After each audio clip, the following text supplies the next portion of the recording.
Okay, we've been talking about books for your apocalyptic library, and I gathered up a few more around here.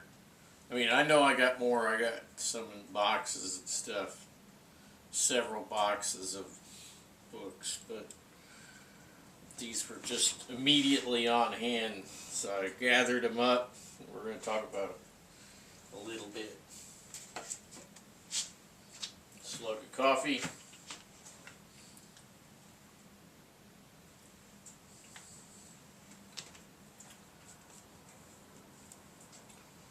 Incidentally, is a Lockheed SR-71 mug. So, told you my brother used to work on top secret aircraft. SR-71 is a very cool aircraft that they don't use anymore. He told me that they would leak when they were on the ground. They have a gel type fuel, and after they get airborne, they'd refuel them and then they'd go on their mission. Anyway, where should we start? I think it primarily got some civilian stuff over here. I got primarily military stuff in this stack. What do you guys want me to start with? I think I'll start with this. A little light reading, right? So, we'll just kind of quickly go through these. So this is a Boy Scout handbook from 1948.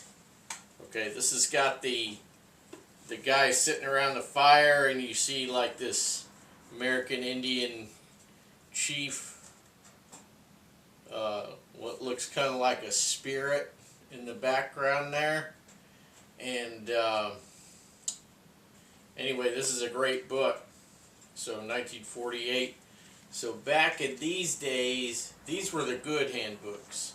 They talk about wild edibles in here, and doing friction fire and all kinds of goodies in this one.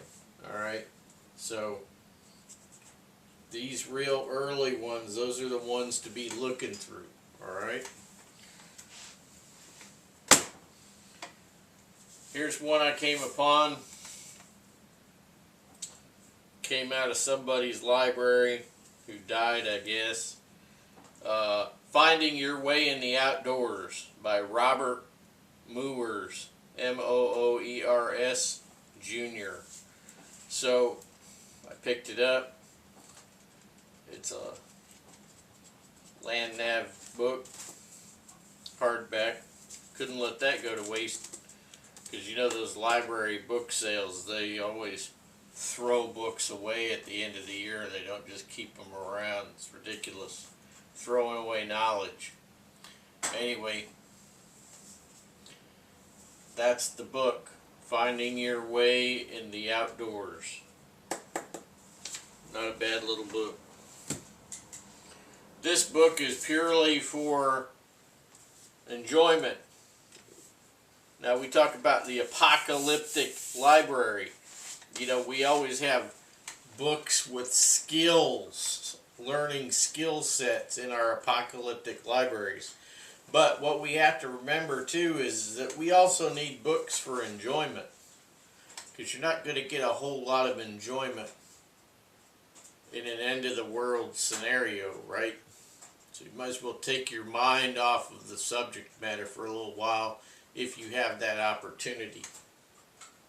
Anyway, this one is called In the Footsteps of Lewis and Clark by Gerald S. Snyder.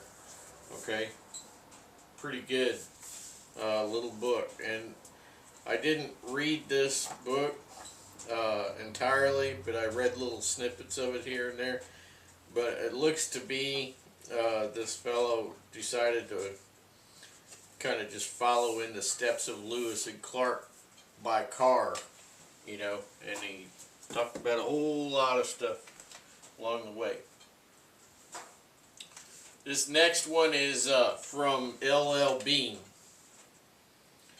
Now, L.L.I. has lost its way as an outdoors company.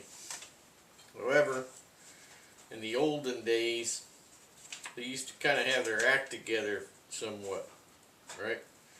So this book, and the inside cover is old ads, you know, from the bygone days. But anyway, inside of this book, it's L.L.I. Guide to the Outdoors, right? So inside this book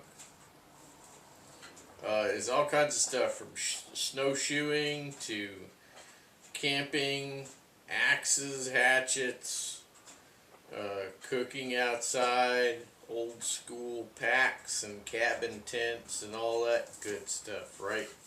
So I definitely suggest this. It gives you a very good idea of what went on in the near past, but not distant past. Okay. Some of this stuff is still very relevant material. Some of it may be slightly out of date. You know, like sleeping bags, for instance, that might be slightly out of date. Hard to say. Anyway, canoe stuff in there too. A lot of you fellas are into canoe and fellettes, right? Okay, this particular book, now I'm going to tell you, when I was a boy, I worked for free in my dad's firewood small bit logging, you know, type business, right? So it wasn't anything huge, it's just a small operation, mostly firewood. But my dad would get calls to go and take out a whole lot of trees, right? So I was free labor. But anyway, I picked this book up at a sale, and I looked at it, and it's a very good book. It's a father and son, Frank and Stephen Philbrick, and I believe that they are also from here in my area here in New England. Yeah, they are. They're actually from Massachusetts, you know. So anyway, felling, bucking, splitting, stacking, burning. So it's a very good book. I remember looking through it, and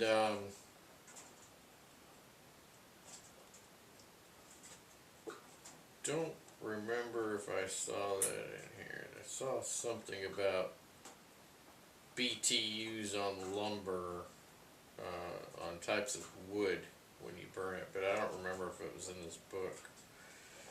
May not be in this book. But anyway, it's still a good book, okay? The Backyard Lumberjack. So this would be good for your apocalyptic bookshelf. You don't know anything about, you know, using the tools of the trade, then read that book. Should get you up to speed. Now this particular book is a black and white coil bound. It is the Survival Medicine Handbook, the essential guide for when help is not on the way. This is a 4th edition, revised and expanded by Joseph and Amy Alton. And the only thing I don't like about it is that it's fairly expensive. And it is in black and white. It'd be nice if it were in color, but whatever. So, if you are a nurse, then you probably will get along well with this. RN, or a PA, or a 18 Delta. Obviously, 18 Delta will easily pick this up and be able to run away with it. Has stuff in here on dentistry, and other, you know, anything you need done when you cannot go to the hospital, right? So obviously, if I am down for the count, make sure there's no dust in there. If I'm down for the count, this ain't gonna do me no good because I ain't got nobody who can read it and understand it. So I have it in case somebody happens along that can, you know, pick it up, use it, right? What else do I get over here? Oh, I found this. This was a little brochure that I saw online a while back. Outdoors Magazine.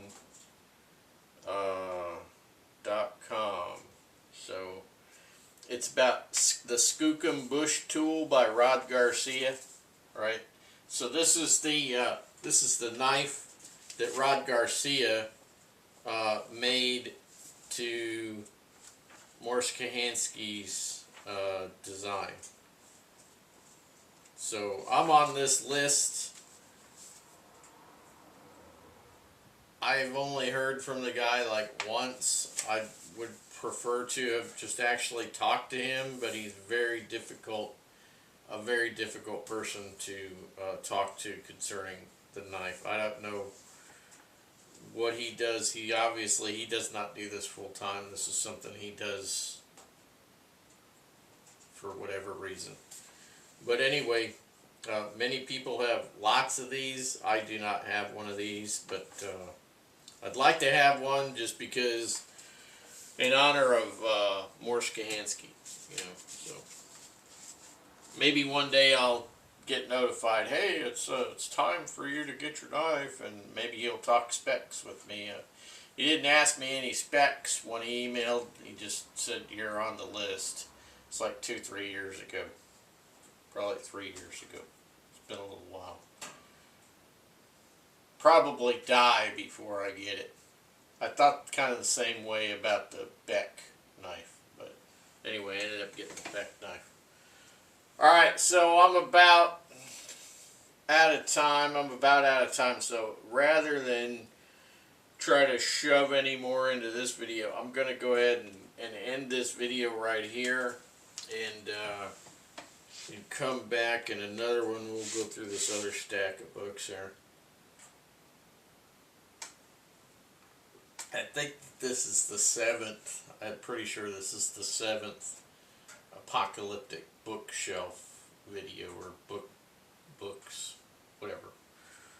Yeah, I think that this is the 7th. Anyway, we'll go ahead and do another one. We'll talk more about books here.